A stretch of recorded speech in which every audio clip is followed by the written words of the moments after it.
აღიარებითი ჩვენება დაკითხვის ოქმიდან რადიკალურად განსხვავდება. ყოფილი მაღალჩინოსანი ოლეგ მელნიკოვი დუმილს არღოს და სანდრო გირგულიანის საქმის დეტალებს სასამართლოს წინა შეყვება. გარდაცვლილის ოჯახი ყველა იმ პირის დასჯას მოითხოვს, რომელთა სახელები და გვარები ბრალდებულმა პროცესების მონაწილედ დაასახელა. ვიდრე მელნიკოვის ნაამბობზე სასამართლოს სამართლებრივ შეფასებას გააკეთებს, სკანდალური აღიარება პოლიტიკური განსჯის საგანი გახდა. გამოიკვეთა ბრალეულობა თაკო სალაყაიასი და თათია მაისურაძის და მე ვფიქრობ, რომ ისინი აუცილებლად არიან პასუხისგებაში მისაცემი. ამ მოთხოვნის საფუძველი ის აღიარებითი ჩვენებაა, რომელიც შინაგან საქმეთა სამინისტროს ყოფილმა მაღალჩინოსანმა სასამართლოს სანდრო გირგულიანის საქმეზე მისცა. ოლეგ მელნიკოვმა, რომელმაც წარდგენილი ბრალი აღიარა, თქვა, რომ გირგულიანთან დაკავშირებით პროცესები დათა ახალაიამ დაგეგმა, რის შესახებაც იუსტიციის ყოფილი მინისტრი ზურაბ ბადეიშვილი და მესამე პრეზიდენტი მიხეილ სააკაშვილიც იყვნენ ინფორმირებულები. ახალაიასთვის უთქვია დაეხმარება რა გოგოს. ვინ უთხრა ახალაიას? სალაყაია. მაჩვენა ორი ბიჭი. დაგანახათ ორი პიროვნება. და რა გითხრათ? დააკავა და ახალაია ავიდა ადეიშვილთან. რა ვიცი, 1 საათი გაგზავნა იქ. რო ჩამოვიდა იქიდან, ბარო გია შედოთ ახვიდეთ ციხეში. შემდეგ ჩვენ წავედით მითხრა წადია იმაში. შავნაბადზე პრეზიდენტის რეზიდენციაში. Dași la paracol, da, nu e la paracol, ies sosos. Prezident Abietal შეხვედრაზე. კიდევ ერთხელ დადასტურდა ბრალეულობა თქვათ თვითონ მიხეილ სააკაშვილის, ვანო მერაბიშვილის და დანარჩენი მაღალჩინოსნების კიდევ რომლებიც მოხსენიებული იყო მის ჩვენებებში. სანდრო გირგულიანის მამა ამბობს, რომ ოლეგ მელნიკოვმა დაადასტურა ის ინფორმაცია, რომელიც ოჯახს სხვადასხვა წყაროებიდან ჰქონდა. გურამ გირგულიანის თქმით, საქმის ლოგიკური სამართლებრივი დასასრული მელნიკოვის მიერ დასახელებული ყველა პირის დასჯა იქნება. მელნიკოვის ამ აღიარებამ ნამდვილად დაადგინა ყველაფერი და დაამტკიცა, რომ ამ საქმეში მონაწილეობდნენ მაღალჩინოსნები, თვითონ ხელისუფლება და რა თქმა უნდა პირადად მაშინდელი პრეზიდენტი მიხეილ სააკაშვილი.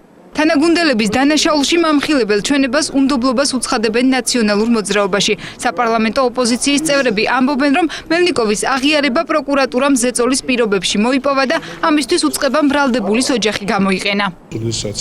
მელნიკოვის 80 წლის დედა იყო, ასე ვთქვათ, საქმე იყო აღზრული, როდესაც შვილი არის პატიმრობაში, როდესაც თათუხაშვილის მკვლელი ფაქტობრივად მწამებელი პროკურორი იყო შესული მასთან და ზეწოლა იყო.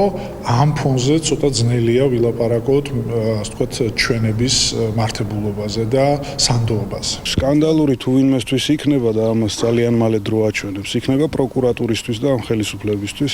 დრო იქნება ახალი ხელისუფლება და ეს პროკურორი, რომელიც ამას აკეთებდა, თვითონ მიცემს აღიარებით ჩვენებას, რომ ზეწოლას ახორციელებდა და მოითხოვს მინიმალურ სასჯელს.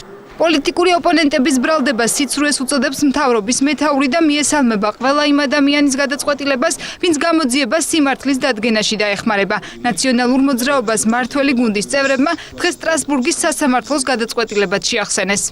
მე მივესალმები ყველა ადამიანის გადაწყვეტილებას, რომ ითანამშრომლობს სახელმწიფოსთან, ითანამშრომლობს გამოძიებასთან, ობიექტურ გამოძიებასთან, რათა ერთხელ და სამუდამოდ ჩვენმა მოქალაქეებმა გაიგონ და არა მხოლოდ ჩვენმა მოქალაქეებმა, არამედ მთელმა მსოფლიომ გაიგოს ის სიმართლე, ის სასტიკი რეალობა, რომელიც ჩვენს ქვეყანაში არსებობდა წლების განმავლობაში.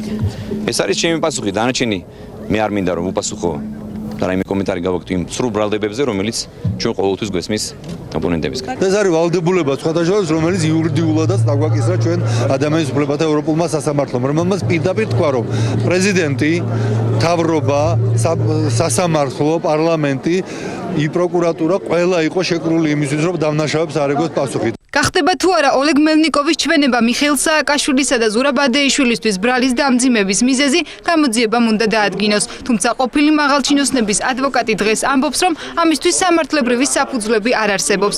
ოთარ კახიძისთვის ოლეგ მელნიკოვის ჩვენება სარწმუნო არ არის. საქართველოს პროკურატურისგანაც კი დღევანდელ დღეს, რომლებიც ზოგადად პოლიტიკური ხელმძღვანელობის მითითებებს ასრულებენ, მათგანაც კი არ არის მოსალოდნელი ამ თემაზე რაიმე ბრალის წარდგენა. ეს იმდენად აბსურდული იქნება. ახალგაზრდა იურისტთა ასოციაციაში განმარტავენ, რომ პროკურატურამ უნდა გააღრმაოს მუშაობა იმ მიმართულებით, რაც მელნიკოვის აღიარებითი ჩვენების შემდეგ გამოიკვეთა და მტკიცებულებების არსებობის შემთხვევაში საქმე სამართლებრივი კვალიფიკაცია მისცეს. პროცესიდან გამომდინარე, აუცილებლად გამოძიება უნდა მიაქციოს სათანადო ყურადღება მიცემულ ჩვენებას. აუცილებლად უნდა გაამახვილოს ყურადღება კონკრეტულ ფაქტებთან დაკავშირებით და უნდა გააღრმაოს მუშაობა იმ ფაქტებთან დაკავშირებით, რაც დღეს გამოიკვეთა. წაუყენებენ თუ არა ბრალს თამარ სალაყაიასა და მელნიკოვის მიერ დასახელებულ ყოფილ მაღალჩინოსნებს ჯერჯერობით უცნობია. სანდრო გირგულიანის საქმეზე მთავარ პროკურატურაში გამოძიება კვლავ გრძელდება.